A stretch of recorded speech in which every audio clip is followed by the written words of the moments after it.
Повеќе од 20 години на власт, бројни скандали, а ниту една одговорност. Партијата на Али Ахмети како да е недопирлива, па ниту еден партиски функционер не одговарал за коруптивните скандали. Експертската јавност вели дека однесувањето на Дуи го дозволил токму коалициониот партнер СДСМ.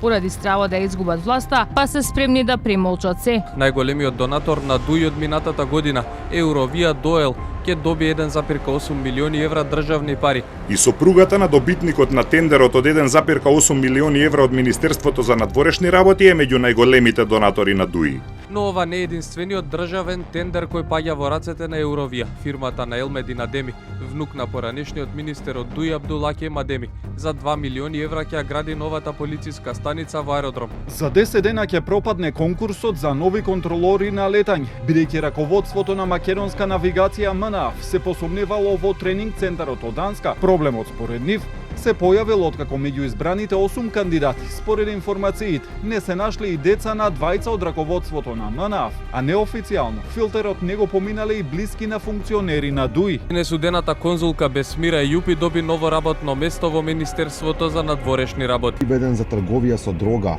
Во одговорот кој го добивме, наведени се само иницијалите МА за лице кое во зајаз било уапсено по извршен претрез во неговиот дом. Дрин Ахмети со својата бизнис идеја и со издвоени 0 евра станува собственик на 39% од Соравија. Господинот Ахмети е мој чичко, Господ да го благослови. Вистинската војна на Али Ахмети во 2001 беше за милионите евра и големото богатство кое го има сега, а не за правата на албанците, тврди внукот на лидерот на Дуи Фатмир Лимани, а главен извршител на мафијата како што вели Артан Груби.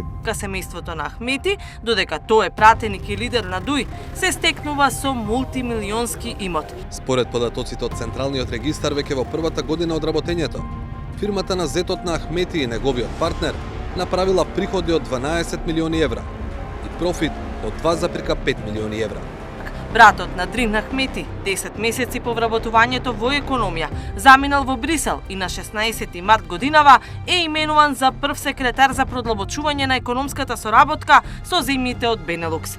Па две седмици сиде што позаду се немате ви еве. Вие сте на плата и си е бавате на